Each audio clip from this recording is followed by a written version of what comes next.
The worst thing that can happen to a man is simple, yet common. and unfortunately very likely. Can you guess what it is? Picking the wrong woman. Massive fortunes have been ruined, lives have been uprooted, and names dragged all through the mud because a man was too silly, too naive, and too invested in his relationship with the wrong woman. Why though? What is it that makes the wrong woman such a massive liability for a man? I'd like to take a different approach to this hot topic, okay? You see, it's far less about the wrong woman, and more so about the man's willingness to put up with and enable the wrong woman. And before you keyboard warriors get angry in the comments and say, No, Zeus, don't let women off the hook for this one. It's not men's fault. okay, let me explain. A core tenet of being a man is responsibility. Radical responsibility. You are responsible for your life, your choices, and your outcomes. When life hands you a crappy situation, you don't complain or blame others for it. You suck it up and do everything in your power to fix it. You take responsibility for the part you played in creating the crappy situation you're in, and then move forward in the most rational way possible. The willingness to accept responsibility for everything that happens in your life is what separates the boys from the men. Too often, men will let inappropriate or unacceptable behavior slide from the woman they like because they're blinded by their own lust and desire to keep the woman. If you willingly bring a woman into your life even though you know she's bad for you, you deserve everything you get as a result of your decision. By keeping the wrong woman around, you sign the terms and conditions and accept whatever negative fate may come of it. Most guys ignore red flags, or worse, they're too naive and inexperienced to see the red flags. They're too excited by the fact they finally got an ounce of pussy.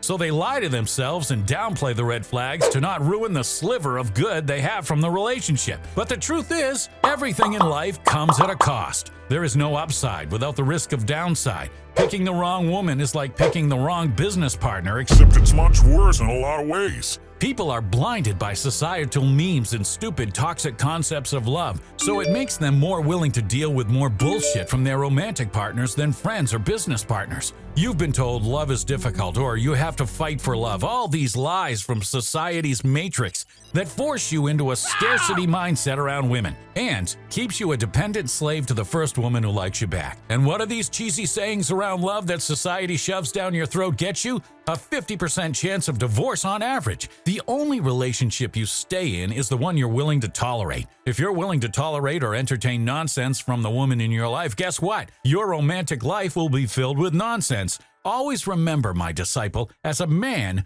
you always have the option to walk away. And always keeping this option on the table is often the most important piece to keeping the woman in your life in check. And this goes for all relationships, not just romantic ones. Friendships, business partners, relationships, everything. The person who wins a negotiation is the one who's willing to walk away. If you're not strong enough to walk away from a bad situation with a bad woman, then you deserve everything that comes from it. The dark reality is that this is what happens to most men. But why, Zeus? Why is this so common? Why do men consistently choose the wrong woman?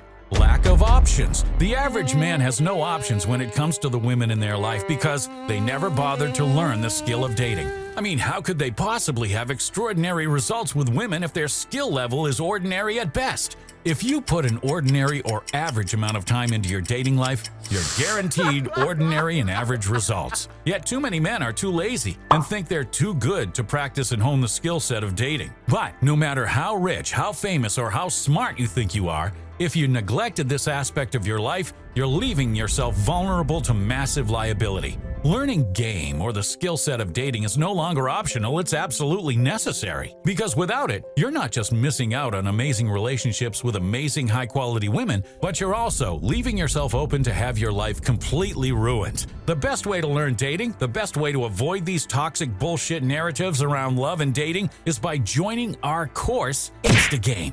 In the modern era, dating takes place online. Instagram is the modern-day business card. The best way to display your personality, what sets you apart, and your exceptional life is through Instagram. Women are on their phone 24/7 and 9 times out of 10, they're scrolling Instagram. So why aren't you on there taking advantage of it?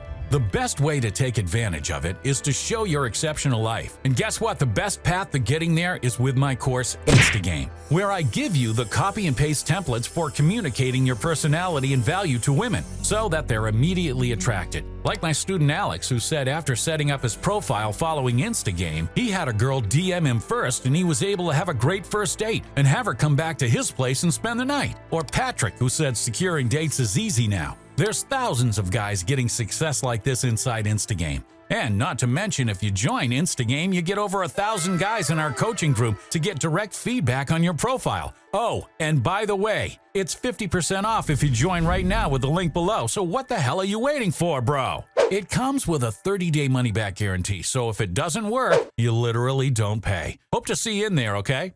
I am Amber Heard. Yeah, he brought out a jar of cocaine, okay? A jar, fucking thing was huge. It was like a mason jar full of blow, man. Unbelievable. I mean, Christ, I thought it was laundry soap for a minute. So, he flipped the handle and that little rubber seal and shit, and we started to rail up. Nah, man, I'm going to hell. I'm going to hell on a greased pole.